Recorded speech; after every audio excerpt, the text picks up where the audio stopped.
Welcome to the Dice Tower, a series of video reviews about board and card games.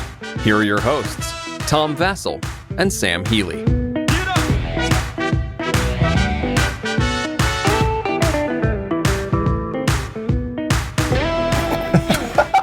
Anyway, we're talking about Dice Forge. This is a game of custom dice. Now, Is there a D on the end of that?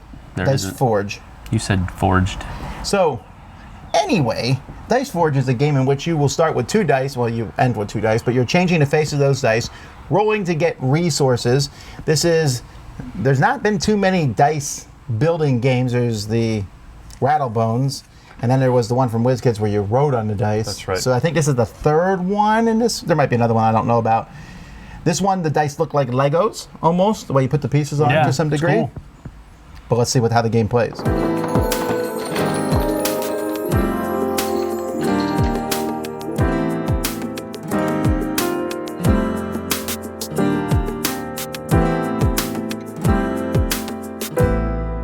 Okay, so the first thing we want to look at here is the insert. Just really neat how everything fits into this box.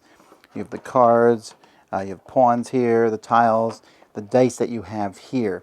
And these dice are going to form the main basis of the game. Each player is going to start with 2 dice.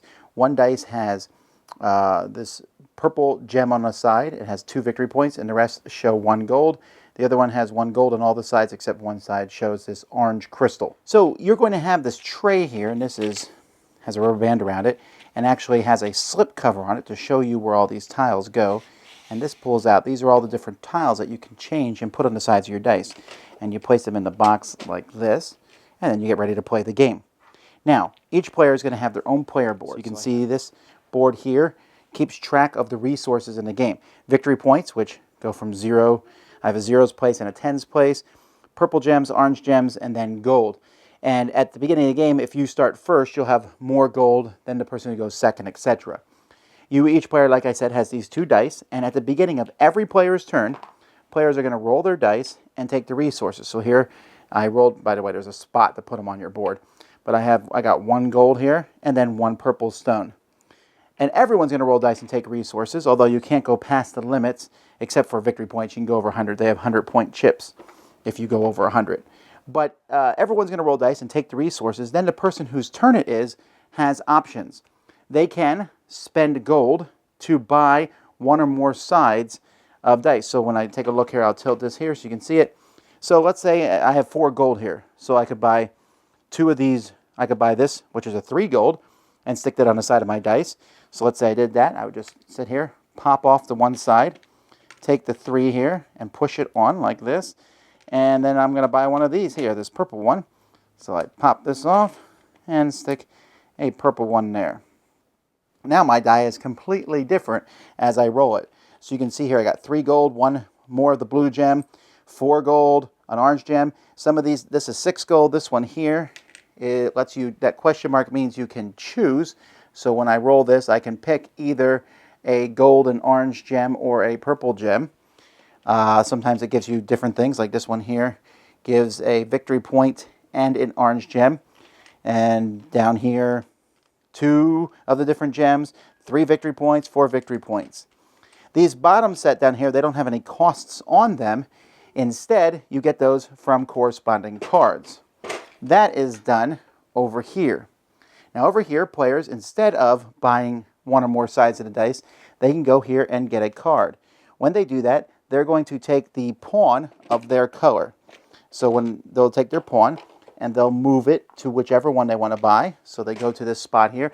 The reason you go there is if someone else ever kicks you out of your spot, you get to roll both your dice as a benefit. So going somewhere first can get you more points. And then you buy the card. This side here are the purple gems. These both cost 1, 2, 3, 4, 5, 6. These cost the orange gems, 1, 2, 3, 4, 5, 6. And this one here costs 5 of each gem at the very end. Now many times, they all have points on them. Some of them, like this card here, are just straight points. Others will give you an ability, like this one here, shows a cog on it. That means at the beginning of all your turns, you get to roll 1 more die 1 more time on your turn. This one here actually gives you another extension piece which you can place at the end of your board so that you can have more resources. This one here is a card that when you buy it, you will flip the card over, and in the future, whenever you get gold, you can move along this track, and when you get to the end of the track, you'll get 10 points. Then you can go along the track again and get another 15 points. There are cards that give you an immediate benefit, like this just gives you 3 gold and 3 purple gems. This one here, at the beginning of your turns, you can change 3 gold into 4 points. Some give you different sides of the dice. Like this one here gives you a tripler chip. When you put the tripler chip on your die, it will triple the other die. This one here copies one of the sides of one of the dice that your opponent's rolled. This one here gives you the bottom corner here, the left corner, but if your other die matches the color, you'll get 5 victory points instead. This lets you buy sides of dice for 2 less gold. This one gets put on someone else's die. Whenever it's rolled, you get a benefit besides them getting the benefit also. So there's all different sorts of cards to buy. The biggest one is 26.1 here. Costs 5 of each of the different gems. And like I said, there are other cards that can be switched in and out. So there are various cards that give you different sides or different immediate actions that you can do and you can play with over the course of the game.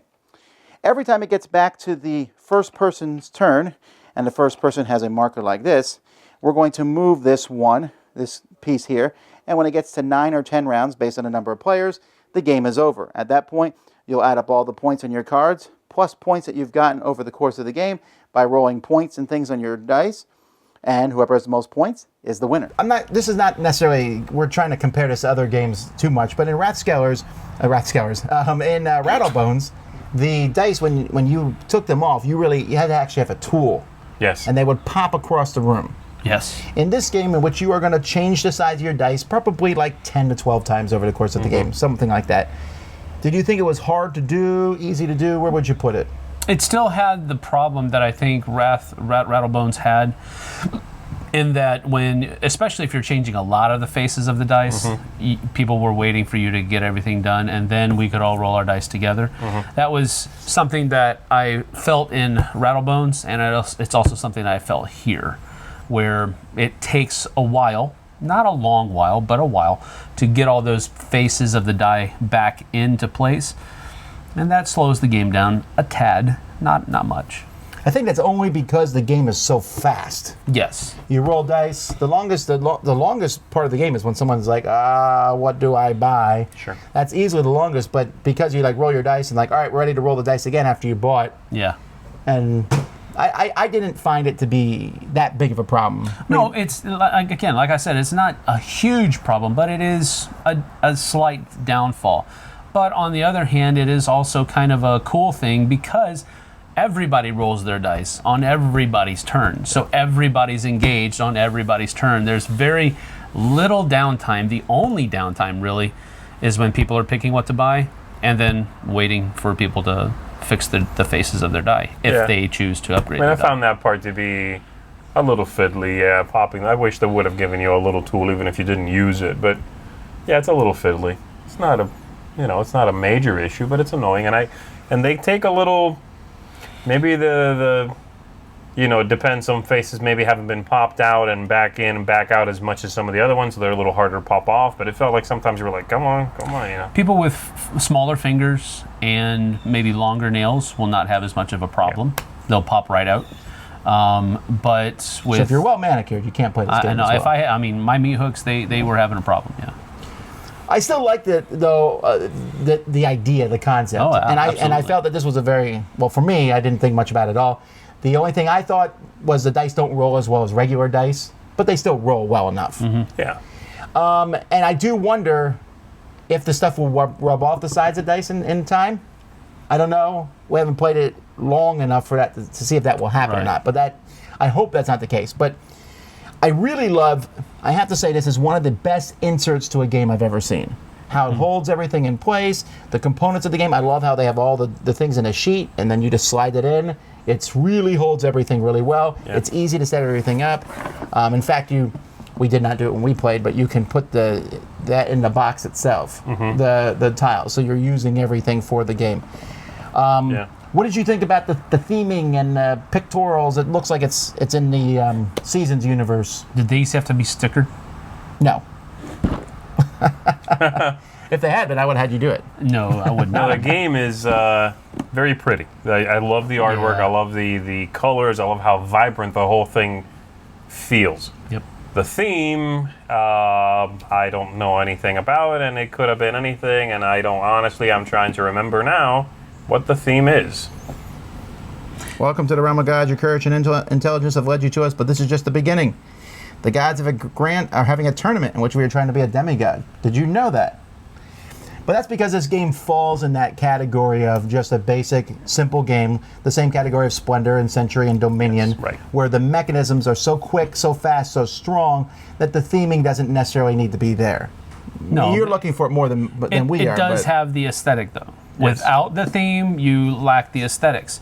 This game would not look as good. It would not, and in my opinion, would not be as fun if I didn't have all of these beautiful components Yes. that I'm manipulating and using and that type of thing. So I think the theming was necessary. I think they chose a good theme for it because it allowed for all of the vibrant colors that they used in it and everything like that. So you choose a darker theme, some of the pop that this game has goes away.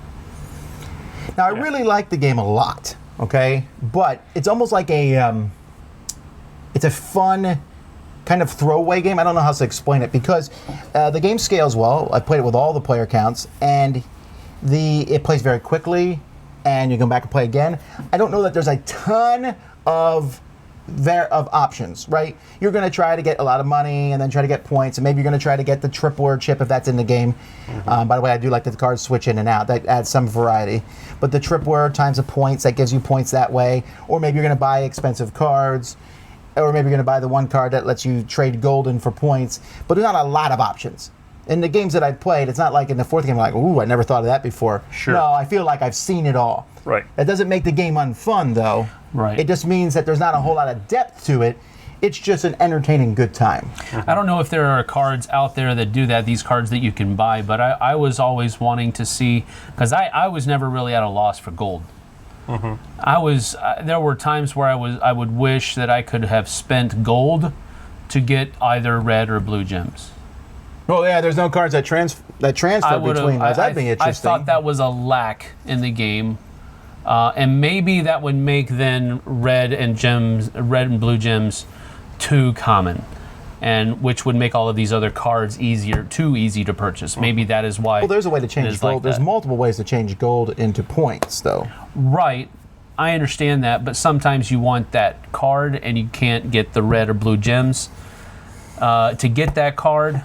So I thought that was a hole, I guess you could say, in the mechanisms. Huh. I actually disagree with that. I thought that the game was fine. At first, you're like, ooh, I got the 6 gold in your face, everybody. Yeah, and then it's yeah, like, oh, yeah. I never roll mind. it. Well, even if you do roll Unless it. I'm Z Garcia and I roll it every time. That's how I do. But that gold is Money, really money. neat. It's like you can use that gold to upgrade your stuff, but you don't win the game by getting that much That's gold. true. Right, that's true. But And the tripler also doesn't win you the game, apparently. shut up, man. You bought 2 of them, didn't you? 3? Yeah. Okay. Yeah, it's several, yeah. Well, let me ask you this, came in though. You third mentioned place. that he rolled. Do you think luck determines the winner? Probably. You think so? Well, I mean, it's a luck-based game. Here's my main issue. I don't dislike the game, by the way. I don't want to sound like I do, but I guess my main, if I step back and I look at the whole thing as a package, my main problem is the game's level of strategy is ultimately pretty low. Like you say, you chuck dice every turn and you turn that stuff in for something else that lets you chuck dice more effectively, maybe, because it's dice.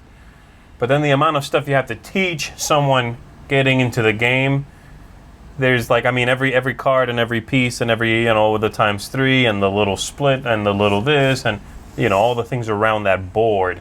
There's a lot of them. Player And aids. that's, Player aids. This game suffers from not having player Yeah, aids. there's that too, definitely. But basically the point I'm trying to make is that there is a lot of explanation for a very simple game, which I always tend to find a little tricky to get those games to the table personally, because I'm probably going to be playing with gamers if I have to teach that much and they're going to sit through it.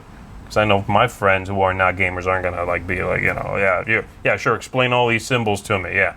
But then the gamers are going to sit there, learn all this stuff, and then realize you just chuck dice every round.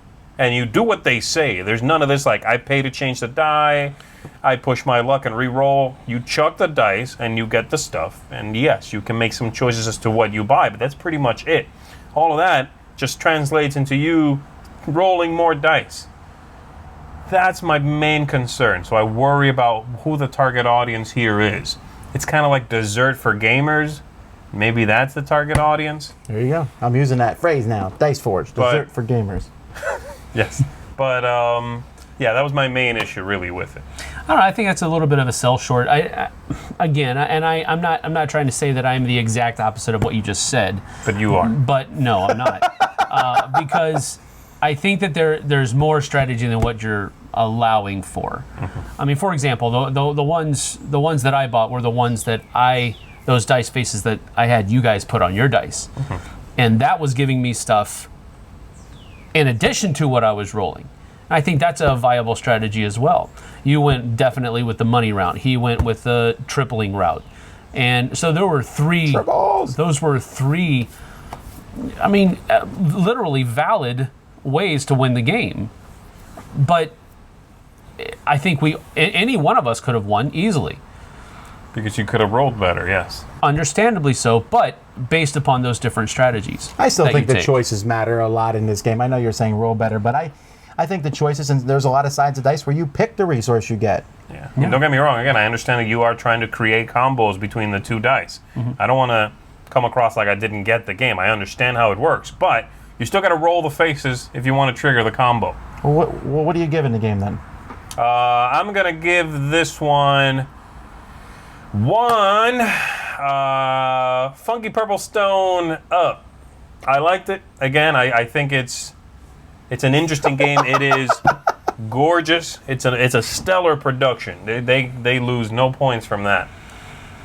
And I enjoyed it. I'm just not sure about the replayability for myself. Just personally, I'm not sure I want to, play this a lot.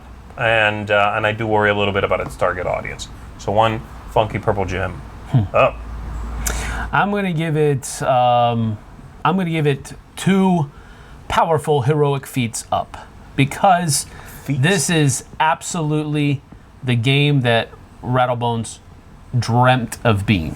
I knew this phrase was going to come in this review at some point. This is absolutely. Here we go. This is absolutely what Rattlebones did. This does it so much better, and so much more fun is in this game. The fact that everybody's rolling their dice at the same time, every single time. I mean, when I heard that when the person that starts, the first player gets more money than the person who goes last, I was like, huh?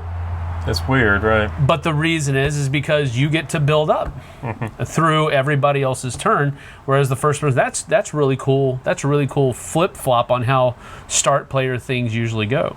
I really enjoyed that. I enjoyed the different dice faces. I like how these are easier to manipulate than the ones in Rattlebones were. I like the look of the game. There's so much more. The first time I saw this game was at Dice Tower Con. I literally walked into the main hall, and I saw it sitting on the table, and I was like, whoa, what is that game? And that's the kind of game I like to have, especially at conventions, especially at a game night, because they draw attention. This is something new, it's something vibrant, it pops. So I think this is a great step forward for Libellud, or Libellud. Asmodee. You know how to say yeah. You tried. Asmodee. Asdevium games. And I like this even more than Sam, I think. I'm going to give it 2 And a plastic half? inserts Oh, up. okay. No, I'm just saying I'm How keeping many this. plastic inserts you got? 2.5. Well, I have to get some out of other games. But anyway, I actually really disagree with Z. I think this one's an easy one to teach people. I think it's one of those games where you teach people, you say, you roll dice, you get the stuff. Now you can buy one of these and put it on the side of your dice. And even if they don't catch all the strategies of the game, it's like, oh, that's neat. What do all the symbols mean in the cards? Well, you just explain the ones that are out there. And some of them, there's no symbols. They're just worth points. Other times they give you a side of dice. And the game comes with blue symboled cards that are easier to understand anyway. So this is like a gateway game for me. This is one I can bring out and I know people will like because it looks cool. All you do is roll dice and change the size of those dice and buy cards.